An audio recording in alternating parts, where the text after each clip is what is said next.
Mindset Monday. My name is Katrina Potter, and today we're going to be talking about emotional toxicity and how that can come into our environment and how that can come into our body. And so today's focus is going to be shifting out of and releasing emotional toxicity.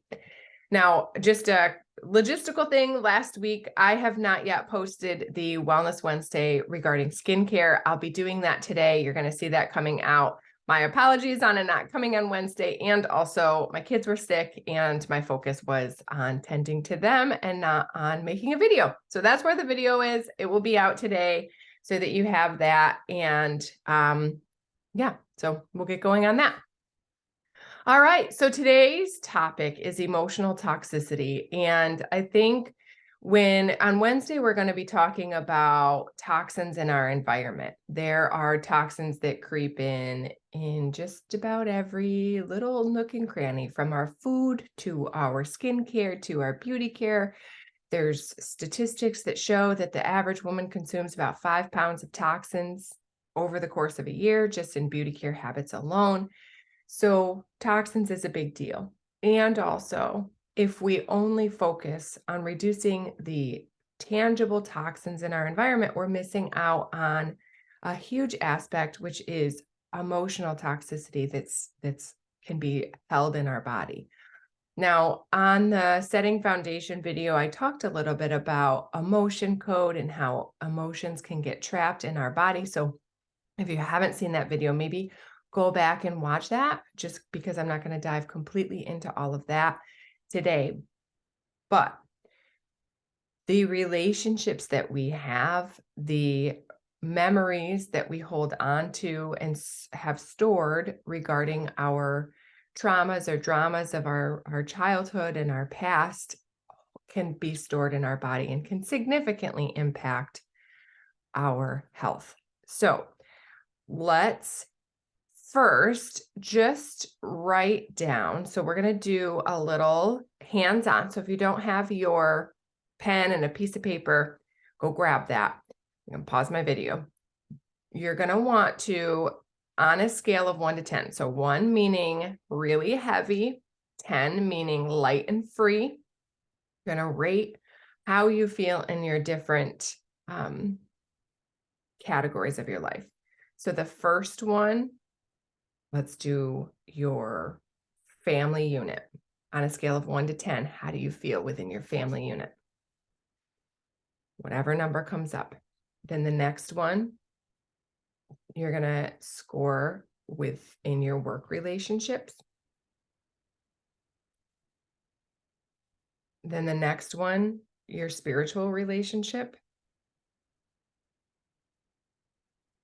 And then the other category would be your relationship with yourself.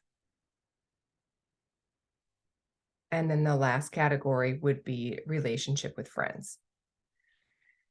The intention behind seeing that number is to see introspectively, okay, where am I at within my relationships and how toxic or how much are they? Let's release the word toxic. How are these relationships either fueling me or dragging me or feeling heavy? Because then what we can do is start to make shifts. It's not necessarily the relationship that may need to change. It might be the dynamics, the communication. There might be a new skill set, something to shift that. But if we're not aware of where we're at, if we don't have that scoring, how do we know where we want to go? So you have clarity on where it's at right now. And then I would suggest choosing one relationship, because how we do one thing is how we do everything. So if we focus on one relationship, we're going to see it trickle into others. Focus on that one relationship. Now ask yourself, what is it that needs to happen in this relationship? Maybe it's different communication. Maybe it's different self-talk. Maybe it's releasing events from the past. Whatever the case may be, what is it that needs to change? And maybe it's that the relationship needs to come to an end so that we can open ourselves up for a new relationship. Without clarity on what it is that we want, how do we know where we're going? So So spending some focus on what is it that that relationship needs. Now, I offer once a month, it's called Fuel Your Life Boot Camp. And in that boot camp, we go over different styles of communication, how we can shift relationships, how we can communicate differently, how we can release emotional heaviness. So jump in on that. I'm going to put the link to register in the description. And then you can register. There's a different one each month. So I'll put the link for the remaining of 2023. So once we have clarity on that, then we can start to see where we are wanting to go. Okay. So making those shifts is a huge way to release the emotional toxicity in our body, in our environment.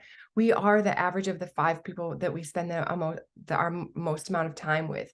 So if each of those relationships are really heavy, my suggestion would be to start doing things so that you're fueling yourself with higher energetic relationships. So maybe it's podcasts, maybe it's coaching, maybe it's mentorship, maybe it's working on networking and finding new friends. If all of those things are a 5, there has to be different fuel to come in so that your body feels comfortable at 6s or at 7s. So making those little shifts. Okay, so that's releasing emotional toxicity. As far as our relationships, when I say toxicity, it's because this week is focused around toxins in the everywhere. So it might not be toxins. It might not be a toxic relationship. It might just be a relationship that's ready to see something different. So that aspect. Then the other thing that I would encourage as far as releasing emotional toxicity in the body is recognizing the patterns of self-talk that you fall into. So oftentimes there is a story. My husband and I noticed this with someone the other day. There's a story that is playing on repeat. What we noticed the other day was a person said, "This is how stupid I am." Well, what is that telling what is the message that's being signaled? Okay, so there's a story on repeat that you're stupid, right? For that to be coming out, this is how stupid I am. Look there's evidence to prove that I'm stupid. Well, no one is stupid. Everyone has a different zone of genius. There might have been a story that had been played, but that story can end and a new dialogue can begin. So if there's a new dialogue, you can shift your self-talk. So this could be rather than saying, "Look at how stupid I am," it could be, "Oh my goodness, guess what happened the other day?" Just that slight shift to start changing how we're talking about ourselves. Once we pay attention to our self-talk and the stories that play, if we notice that there is a story that continues to play, so let's do the stupid one. Well, then we can ask ourselves, where did that story start? Who in our childhood, in our life, told us that we were stupid? Maybe it was in school. Maybe something happened in 1st grade, kindergarten, 2nd grade, and we hooked on to that story and allowed it to carry out our whole life. Well, what do we know about schools? Typically with school, we're focusing on a certain style of learning and a certain topic of learning. Well, unfortunately, or fortunately, whatever.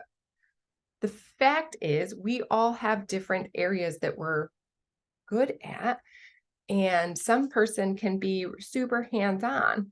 If the curriculum isn't focusing on hands-on learning, then that person is going to feel stupid. Is that person stupid? No, it's just the style of learning wasn't in the delivery that best suited that person. And so it's just like unraveling all of that. So once we can identify the stories, then we can make shifts, and then we can start shifting within all of our relationships as well. If I don't believe that I'm stupid, then I'm not going to feel that way from another person. A person can only make me feel what I already feel myself. They can't create new feelings that don't already exist in my body. Same goes for all of you that are watching this. So what is the pattern of self-talk that's playing out, and how can you create new so that you can release that? Meditation is a great way to feel that release, and that can be a really great way to start paying attention. Okay, so you notice some sort of a self-talk, you can go into meditation and just ask yourself, where did I come up? Like, where did this start? Who did it start from?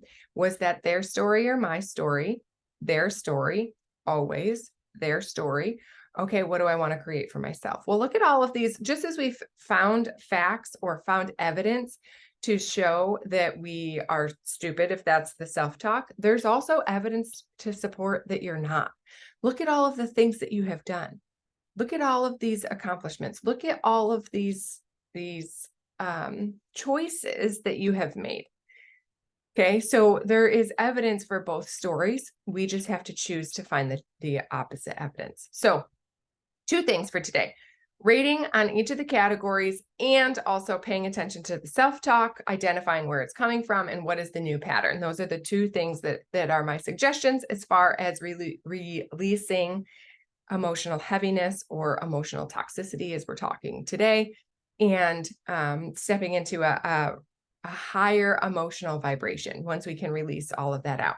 I also personally work with a coach. I think that the more that we can talk with another person, the more that we have a sounding board to hear things that we're saying, get into inquiry, and make shifts. So if coaching resonates with you, work with a coach. I love it. It's just a great way to shift the communication style that we have with ourselves and release unhealed stories in the past and step into where it is that we are wanting to go. So that's just my plug for that, because I think it's awesome. I'm going to put the Fuel Your Life Bootcamp registrations in the descriptions. You can certainly join in on that. And on Wednesday, we're going to be talking about physical toxins that creep into our environment. All right, that's it for today. Happy Monday.